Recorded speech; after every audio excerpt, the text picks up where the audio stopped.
I'm the scat man. Yo do do do. Skimmy dimmy yo do do do.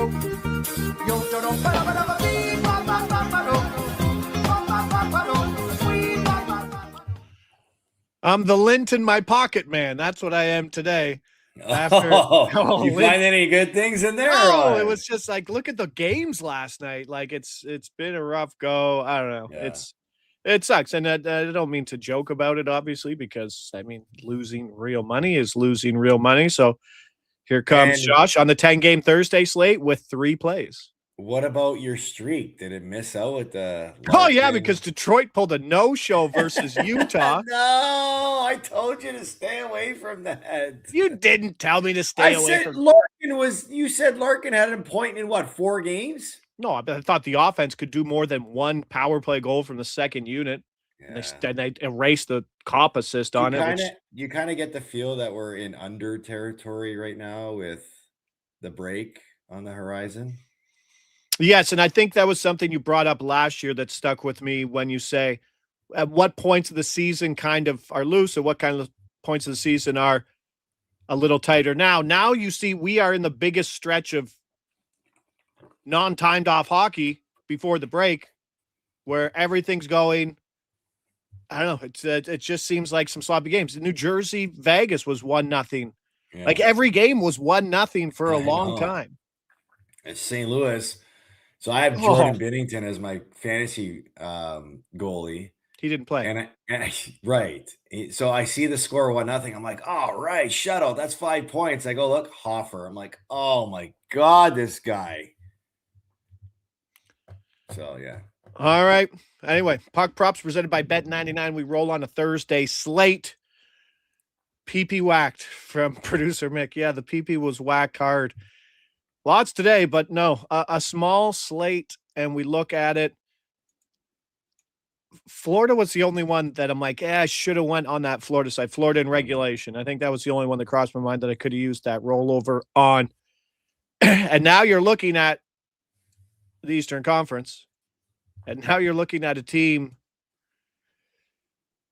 that has 3 lines right now. I know Erod left, but when you get everybody back on that Florida team, that is about as loaded as a top 9 as you can get in hockey. I don't know when everybody's expected back to play, but right now, I mean, we're like at this point of the season, is it safe to assume Florida could be the best team in the East?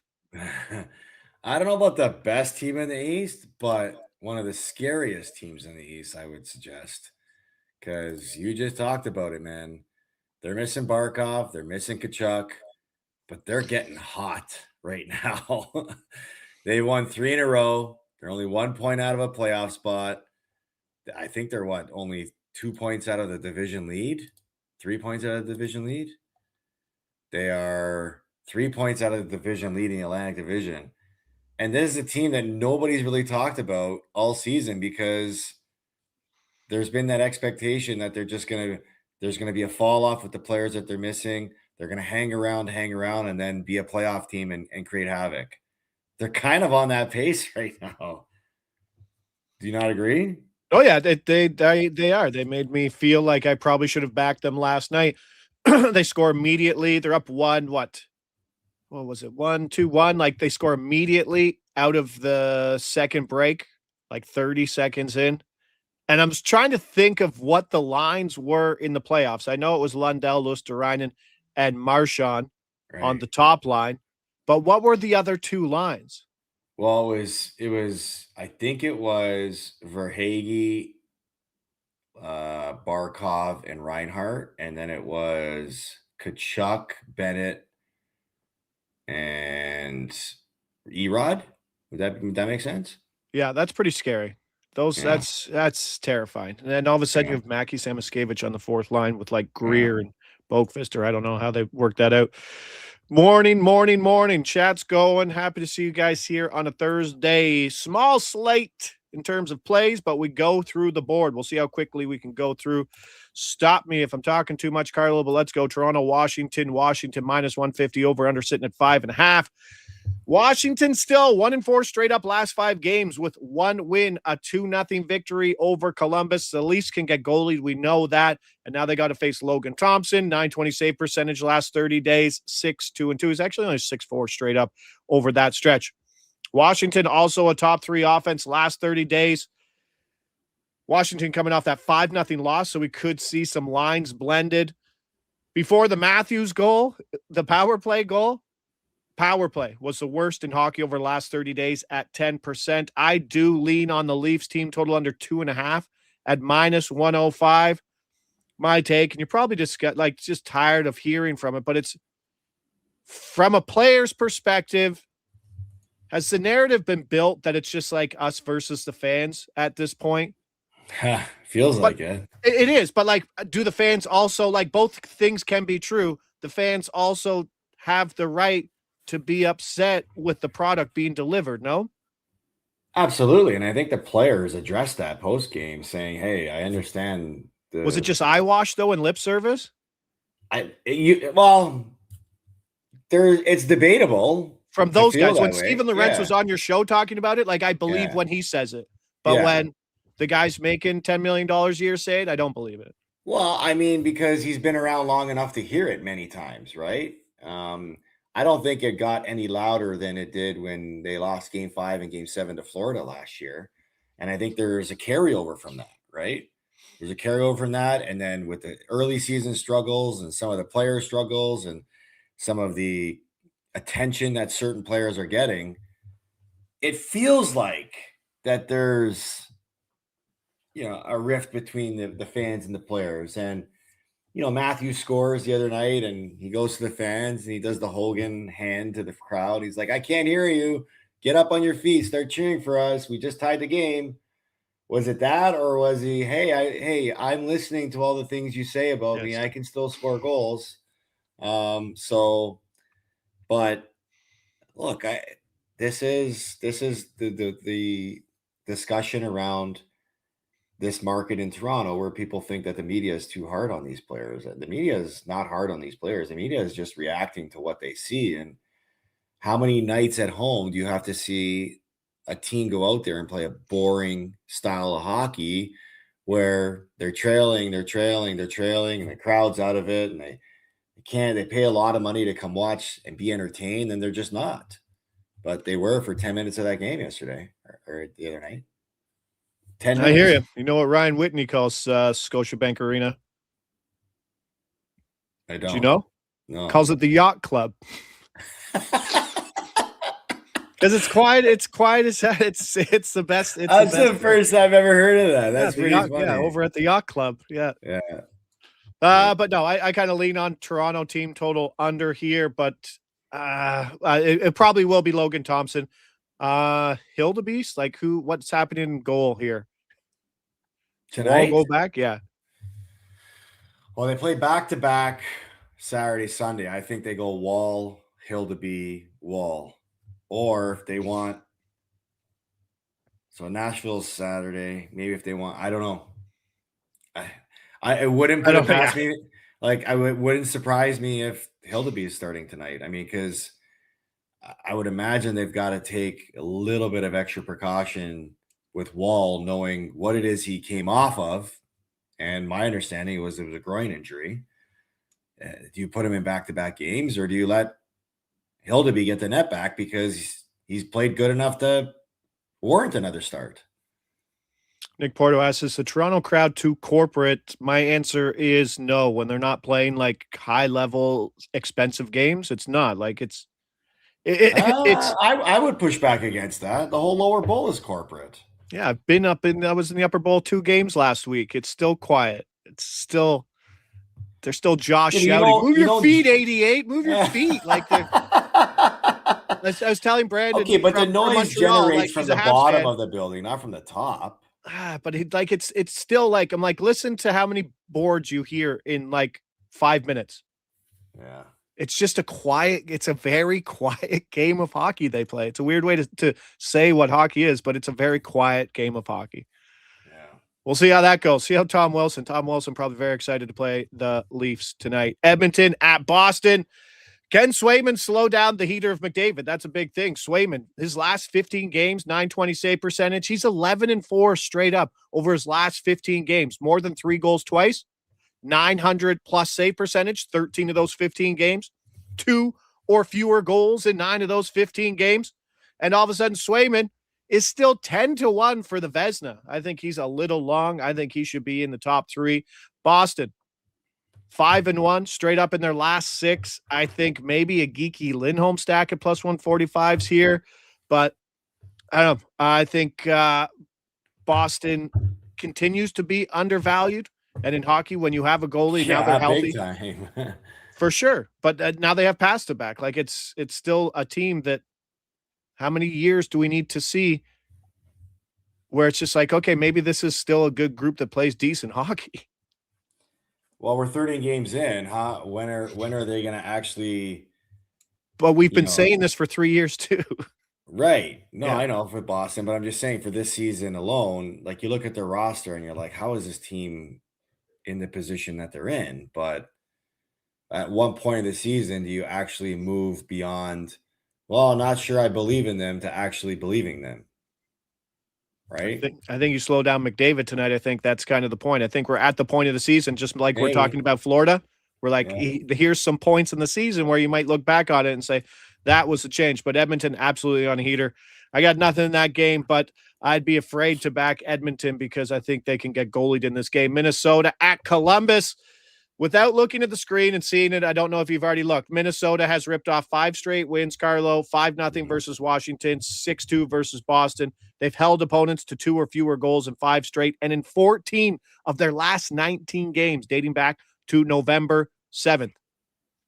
Columbus has lost 5 of the last 6 and have 1 regulation win in their last 16 games. Wow. I didn't think they were that bad. They have 3 regulation wins in their last 23 games dating back to November 1st. So since November 1st, Columbus has 3 regulation wins, the fewest in the NHL behind Seattle with 4. We go Columbus team total under 2.5. How about this price? Facing Minnesota, plus 130. What? I knew I'd get a what out of you. And who was it? It's probably Wallstedt tonight. West Coast Hockey saying the Jackets are 7-1 as a home favorite and 0-6 as a home dog. As a home dog, they have 2 goals or less in 5 times. Correct. Wow. Okay. Giddy up. Yeah, Columbus equals overtime. If you follow the Columbus train, that's why they're getting points, because they're going to overtime. Like I said, only 3 regulation wins since November 1st. They are in overtime. I think they've gone to overtime like in 7 of their last 10 games. Wow. So bet the tie tonight, maybe? But Minnesota, like, have you ever been on a team when you were in St. Louis, did they bring anybody in to like change like around March or even earlier to change that locker room? Like what, the culture in the locker room, or just like bringing something in. Like obviously didn't bring in someone to the extent of Quinn Hughes into a locker room, but like I would imagine it kind of builds the confidence in the team.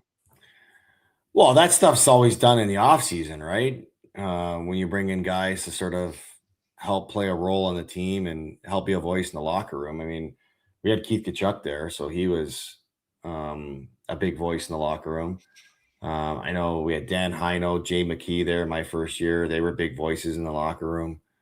But when you want to acquire guys, none of them that I can think of the top of my head that were acquired to address those question marks that you probably had in your locker room. Minnesota about to go on a run. I think so. And it's just their style of play, like we talked about yesterday with the offense that they have. They're gonna play tight, and they got the goaltending to back it up. And Columbus is not anybody I want to back. Plus 130 is a very good price, under 2.5. Wallstedt is 8-1 straight up since November 1st with a 1.43 goals against and a 957 save. Yikes. That's the under 6 here is -105. That's a play. Minnesota 3-way +130. If you're getting real cheeky, the thing with the under 6 is Minnesota can score goals. yeah, but like all of a sudden you get a game of Wallstead versus Jet Greaves, and you're looking yeah, like, but that's what I'm saying. Like, you got to hope that Columbus's goaltenders match Minnie's goaltenders play, right? We'll see. We'll see. The Columbus first line all under. I know we don't talk about under stacks very much, but the Columbus first line under +350. The second line under +200. Under. Wow. So we're going under stacks. Love it. That's where we are in the season right now. That's it. The under stacks. Just pointing out some prices. But yes, that play is certainly on the board. The under 2.5. Kings, Tampa Bay, and you first said, why is Tampa Bay -190? The Kings have, and I wrote down, the Kings have the flu. They lost their number one goalie. They're playing on the second of a back-to-back and playing the last game of a road trip before the home holidays. This is their last game before the holidays? No, this is their last game before they get to go home and then play 2 games and then have their holidays. Okay. That's where I am with that. I have no love for the Kings right now. They might score first, but then they might give up the next 4. Yeah. Couldn't even get an empty netter last night in the Florida game. That's how things are going. You needed one for Florida? Yeah, team total over 3.5. Oh, jeez. Poopsicle. Yeah. Hagel's day-to-day. They got that third goal like 6 seconds into the third period, too. Oh, well aware of how much time we had to get it. Well aware. Sorry. That's all right. That's all right. It's one of those nights when nothing's going right, you're like, this empty netter is not coming at all. Yeah. And they had the empty netter 6-on-4, right? So chances to fire it down. Like I said, Hagel's day-to-day, so keep an eye on the lines. Point Gensel Bjorkstrand is +225, which is a little short, but it is PP1 correlated. But I'm not sure that line will stand if Hagel is out of the lineup. Let's go to Pittsburgh, Ottawa. Ottawa -170. And I talked myself into this one. We go over 6.5, -105. I think this is a good sneaky over game. Pittsburgh is 7-1-2 to the over. Last 10, Ottawa 7-3 to the over. Zetterlund, I saw it in the chat. Zetterlund has a point prop at +150. I really like that. Someone said he's not on any power play. I thought he was on power play too, but let me know if I am wrong. The Ottawa offense, you're like, okay, it hasn't been fantastic, but they've been hitting some overs. But they've also, we don't talk about this a lot in hockey in terms of the goaltending you faced lately. We do it in football. Oh, he's played some crappy quarterbacks, but the Ottawa offense has faced Connor Hellebuck, Gustafsson, and Jet Greaves in the last 3 games. So maybe a little drop off here for Pittsburgh, who's 0-6 straight up in their last 6, despite scoring 20 goals. That goaltending is still booty cheeks for Pittsburgh, and that team's on the out. And we are here at this point of the season where I am asking you, what would it take to ship out Sid, and what team would even have the assets? Wow. I mean, like after what we saw with the Quinn Hughes trade, I mean, we shouldn't expect the obvious. You got to look at the unexpected. And I think right now, if I was to choose a team, I'd go right to the Montreal Canadiens. To the Montreal Canadiens. They've got Slab would be gone. No, I mean, they've got prospects. They've got Michael Hage, who's about to tear up the World Juniors, playing at Michigan. They can use that as an asset. Maybe Slavkovsky. I don't know. You got a couple of young defensemen that they could dangle to with Kapanen. They got a lot of prospects they could dangle, and they've got picks. So that they've got what was the defenseman you just said? Reinbacher. Yeah. Wasn't he like a top 10 pick, 2 years ago? 5th overall. Yeah. Crazy. Oh, wow. But okay, so where are the chances? What is your percentage right now that you'd have to take to say Sid could be moved? Everyone's going to say no, but well, they're not moving him yet. I mean, this is going to be either a deadline move or an offseason move. And the deadline move would be if they're completely out of it. Like right now, they're 2 points out of a playoff spot. And if they're 10 to 12 points out of a playoff spot, Yeah, there's going to be a lot of attention brought to it, and I think for Sid, he's like, I don't get it, man. That guy is a born winner. I don't know why he's. Want to stays on a sinking ship? Yeah, I mean, especially, I mean, you got to think that Malkin's probably going to find his way out of there at the deadline if they decide. Even if he's just healthy enough just to load up for the playoffs. Yeah. Oh, Detroit has the assets, but I can't see them making a move for him. Hall says Detroit with Andrew Kopp as second line center is kind of comical. And now they're on my they're their first place. I know it's embarrassing. But no, I do like this over game here. I think both teams can score. And I think Ottawa with Zetterlund. I do like the Zetterlund look. Are you doing the Montreal game today? I'm not, no. Okay, Chicago at Montreal. Chicago is bad, but not running to go get Montreal at minus 180, especially with Knight likely going. Lev Shinov was out versus the Leafs for being late for a practice, so he's likely back in, but still, this is a Chicago team rolling. Mikheyev, Dickinson, shout out to Georgetown, and Teuvo Teravainen as their second line. They were already not a deep team, and losing Bedard makes this team pretty much a crapshoot. But again, Montreal, not goaltending. I'm not running out to get anything at minus 180. Agree or no? Yeah, I totally agree. I think that Dobish is supposed to start tonight. So, I think for Montreal, there was a bad taste in the market after Tuesday's loss to Philly, where you talk about Maple Leafs playing a boring game. Philly sucked the life right out of Montreal in that game and couldn't generate anything. So you'd have to think that there's going to be a response on Montreal's part. Okay. Wait for Chicago to be up by 2 goals in the third period and smash away. They cannot hold a lead, and that's what you get from bad teams. Philly money line. This is a great play, I feel like. Plus 120 for the Philly money line. Buffalo coming back from where, Carlo? Seattle, Vancouver, Edmonton, Calgary, Winnipeg, Coast. Philadelphia. They went 3-3. Hey, not bad, not bad. Buffalo, but new GM bump. I actually have that listed there. I have that listed. Their last game was on Sunday, though, so there was lots of time to recoup. But still, this is a team that beat Edmonton in overtime, beat a bad Vancouver team, beat a bad Seattle team, but started the trip 0-3 and started that trip versus Philadelphia, lost 5-2. Philadelphia took Carolina to a shootout in back-to-back games and then a clean 4-1 win over the Habs on Tuesday. Philly, a league best 12 wins when giving up the first goal. Only Colorado and Philadelphia are teams that have more wins when allowing the first goal. And here's my point. Is there a GM bump like a coach bump? Yeah, I think it exists because it gets players' attention. Like they were playing for their jobs and stuff? Yeah. Like a professional, right? Like everyone's on notice now in Buffalo. It's like, okay, new man in town. I got to show that I want to be here or deserve to be here or be in the lineup. Yarmo is not going to mess around there, man. Not like the other guys they've had in charge there.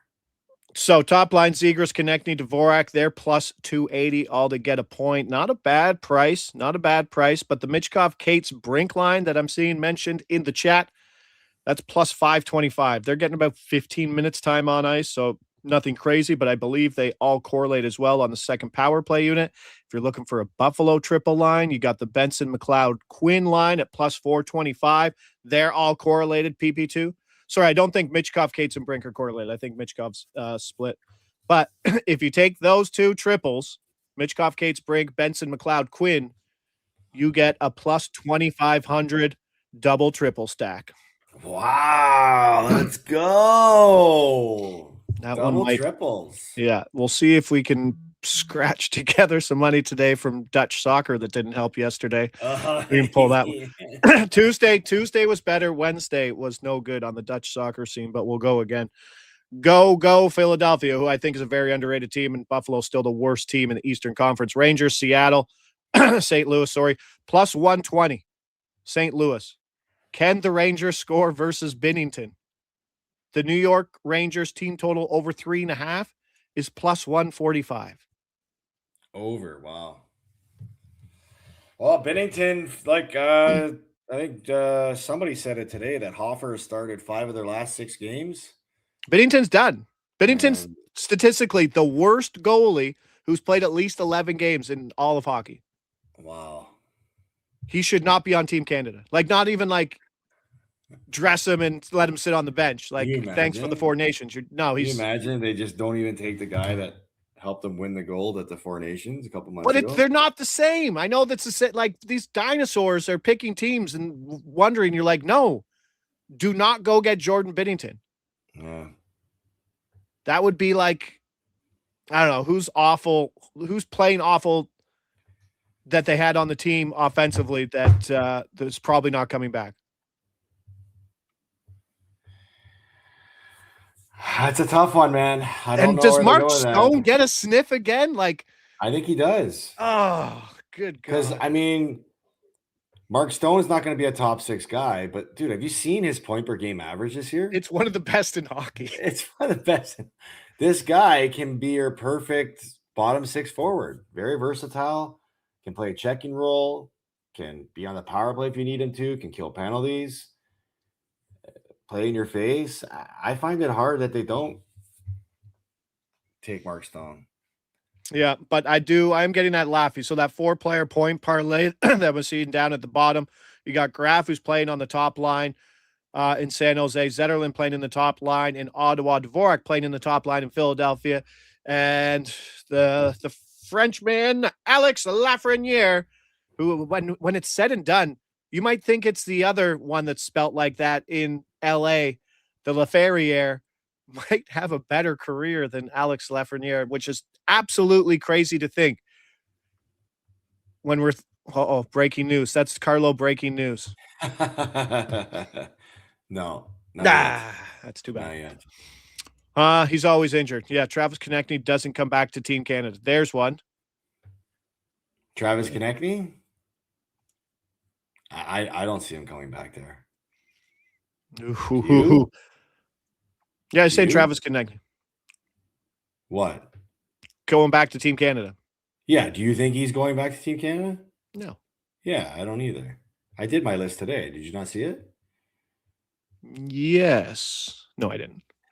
Well, that's what I was looking at. So okay, your list. Did you do your lines or did you do a full list? No, I did the whole thing. You did your lines? Did you like your Crosby line should be Crosby, McKinnon, Reinhart, please?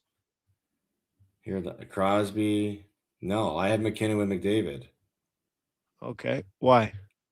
So hold on, they barely skated together in the Four Nations. So, because I think Zach Hyman's making the team, right? So if Zach Hyman makes a team, hear me out. If Zach Hyman makes the team, he's playing alongside McDavid. For sure. Now, what is the one thing that John Cooper struggled with at the Four Nations when it came to who could play with McDavid? It was finding somebody to play at the same speed as McDavid. Correct. Right? So that's why I've got McKinnon. I got Hyman, who's going to go get the puck for those two guys and stand in front of the net. And I got McDavid and McKinnon playing with each other because of their speed. And then I've got Celebrini, Crosby, Marner. Because those guys all play at the same pace and have all the same hockey IQ. Okay. Want to hear my third And line? then center list, you the choice that you have, because I think it will come down to Scheifele or Suzuki, right? At center? No. You have neither. I have Braden Point with Hagel on the left and Reinhart on the right. Okay. And then my fourth line, this is the best line. Marchand, Bennett, Wilson. Oh, okay. Sure. But like you probably want Marchand to probably have more minutes. Like why? Like is that line what did they last in the Four Nations, their fourth line, they ran what, 6 minutes? Okay, but who are you giving him more ice time over? Hagel, Celebrini, Hyman? That point line might do absolutely dick all. Really? Yeah. Hagel, Point, Reinhart? Yeah. Okay, so what would you do differently? Crosby, McKinnon, Reinhart. McDavid, Celebrini, Marner. And then I'd like your fourth line. Keep your fourth line. But is Zach Hyman on the team for you?